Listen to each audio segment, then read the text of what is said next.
They have a coach that I'm certainly questioning. I thought they finally found a coach, and now I'm questioning myself on it, questioning him. If there was an award for worst coach of the year, Kevin Stefanski would win it. I think he'd be the unanimous choice, I guess, right?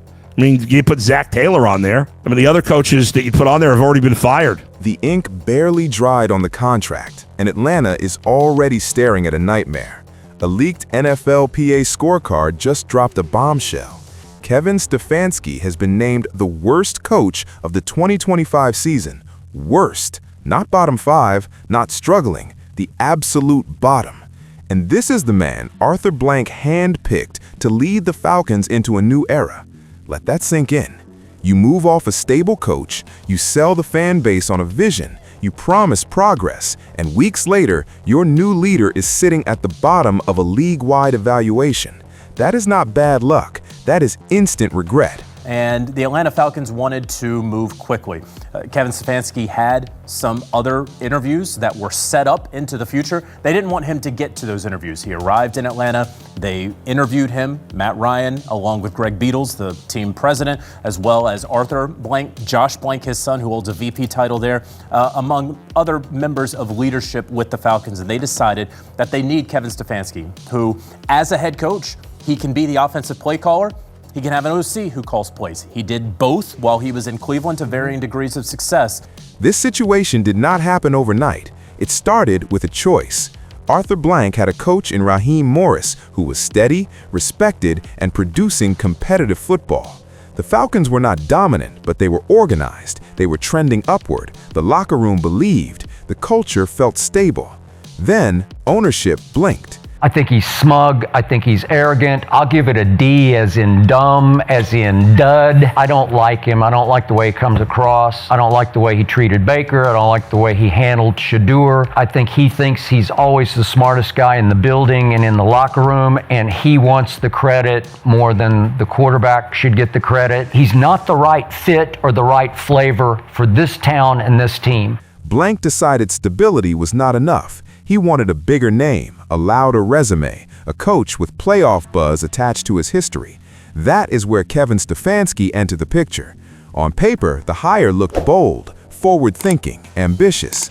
But bold moves come with risk, because when you fire a working coach, you raise expectations immediately. You tell your fan base this is an upgrade. You signal that the ceiling just went higher. And when that move backfires, it does not quietly fade away. It explodes. Or I want one of my guys. Well, I like this fit for Michael Penix because, to your point, you look at the success Kevin Stefanski had sparingly in Cleveland. He had a real good relationship with the quarterbacks. Now, the last 2 seasons, you can't really say the same thing. The last 2 seasons, he's won 8 games. So I feel like Atlanta, they're making this hire basically telling us they believe it was more about the dysfunction that was around Kevin Stefanski than Kevin Stefanski as a head coach. Now the NFLPA scorecard leaks and Stefanski lands at the bottom of the entire league. Suddenly, that ambitious decision feels reckless. Falcons ownership is facing the reality that they replaced a functioning system with uncertainty. And here's the part that stings the most. This was not a forced change. This was not a collapse that demanded action. This was a calculated gamble. Right now, that gamble looks like it is blowing up in Arthur Blank's face. If the worst coach label was not painful enough, the comparison makes it brutal. Yes, it does. But I just want to make the point that we just have to be better in every area, and we'll look at everything we do, including, how we're putting these guys in position to succeed. Are we doing enough? When I say looking at every position, are we doing enough with the quarterback position? Do we need to do a better job? And I think I know the answer is yes. Kevin Stefanski earned a C- grade in his final evaluation. A C-. That alone raises red flags. But it gets worse when you look at who he replaced. Raheem Morris earned a B+. Same league, same evaluators, same environment. 2 completely different results. Do you understand what that gap represents? That is not a minor difference in opinion. That is the difference between a coach viewed as competent and respected versus one viewed as struggling at the bottom tier of the profession. A B+ says your players believe in your leadership. A C- suggests disconnect. It suggests frustration. It suggests something is off inside the building. And remember, Arthur Blank chose to let the B+ walk out of the door. He voluntarily swapped that stability for a coach who now carries the worst grade in the league. Optics matter in the NFL. Perception drives confidence. Confidence drives culture. When your fan base sees that comparison side by side, doubt spreads quickly. This is not about one rough stretch of games. This is about a documented league-wide assessment that paints a troubling picture. Atlanta thought it was upgrading. Instead, the numbers suggest they may have downgraded at the most important leadership position in the entire organization. And once that narrative takes hold, it is very difficult to shake. If the grades hurt, the win-loss record hits even harder. I think that was a big part of it. You saw how the Falcons finished this year, and for a lot of people's estimations, it was a down year, an underperforming year for the Falcons. So for Kevin Stefanski, when you look at the makeup of the NFC South, you look at the makeup of the Atlanta Falcons roster, regardless of the timeline for Michael Penix and his return from the knee injury, you've got Kirk Cousins sitting behind him who Stefanski has some similarities with from their time in Minnesota. So Kevin Stefanski's final stretch in Cleveland tells a cold story. In 34 games, his record stood at 8 wins and 26 losses. That's a 23.5% win rate. Less than 1 out of every 4 games ended in victory. In the NFL, where margins are razor thin and parity defines the league, that number is alarming. You can spin narratives, you can blame roster issues, you can point at injuries, but losing more than 3 out of every 4 games signals deeper problems: leadership, preparation, adjustments, culture. Something breaks when losses stack that consistently. Now flip to Raheem Morris. In the same 34-game sample size, Morris produced 16 wins. That's a 47% win rate, nearly double. Not perfect, not elite, but competitive, respectable, sustainable. The contrast is jarring. Arthur Blank looked at those trajectories and decided Stefanski was the better long-term bet. That is the part Falcons fans are struggling to process. The numbers were not hidden. The trend lines were visible. Where do y'all see this going? This is a new age of how teams are calling. You need a young, creative mind. This ain't the guy to make that keep going or to change it. You had one top 10 scoring offense in your entire time. When you gamble on a coach with a 23.5% win rate, you are betting on a dramatic turnaround. You are betting on reinvention. You are betting that the environment was the problem, not the leadership. Right now, the NFLPA scorecard suggests that bet may already be unraveling. Because poor records can be forgiven, patterns of dysfunction are harder to erase. Long before the scorecard leaked, there was a warning. Cam Newton didn't hesitate when the hire became official. He stepped forward and asked a direct question. Who has Kevin Stefanski truly developed? What player improved under his leadership to the point where you could hang your hat on it? That question spread quickly for a reason. Cam's critique went deeper than wins and losses. He focused on player development and cultural connection, specifically the situation surrounding Shedeur Sanders in Cleveland. According to Cam, what happened there reflected more than football decisions. It reflected discomfort with identity, with authenticity, with players who carry culture openly. That's a serious accusation, and in today's NFL, cultural alignment matters more than ever. Atlanta is not just a football city, it's a cultural hub. The locker room is young, the roster is diverse, the fan base is deeply connected to identity and representation.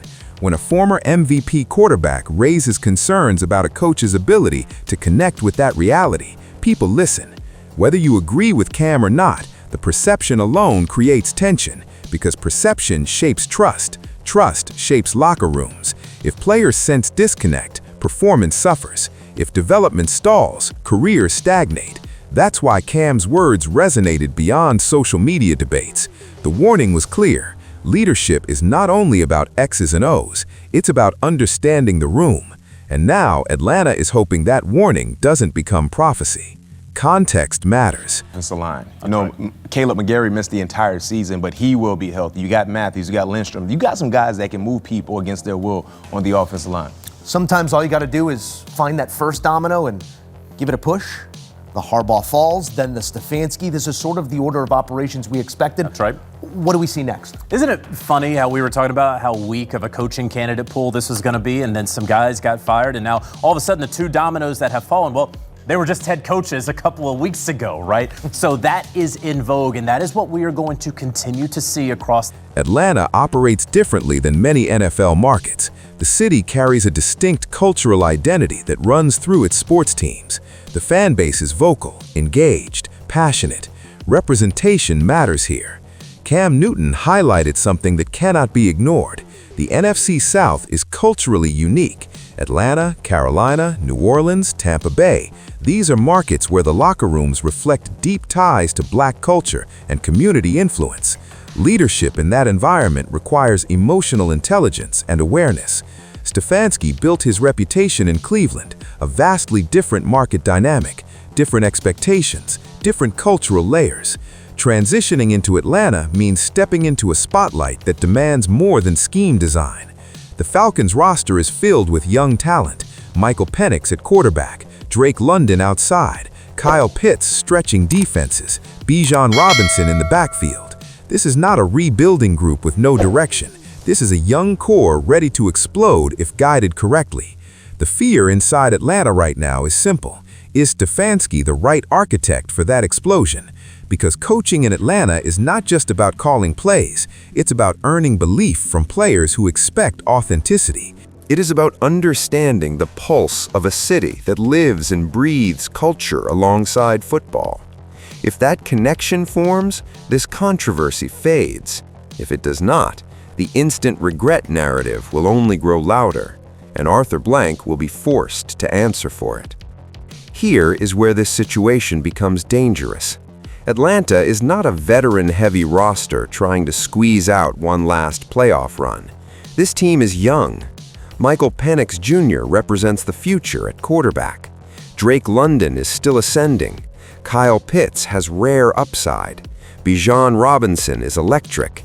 This is a foundation that could define the next 5 to 7 years of Falcons football, and development is everything.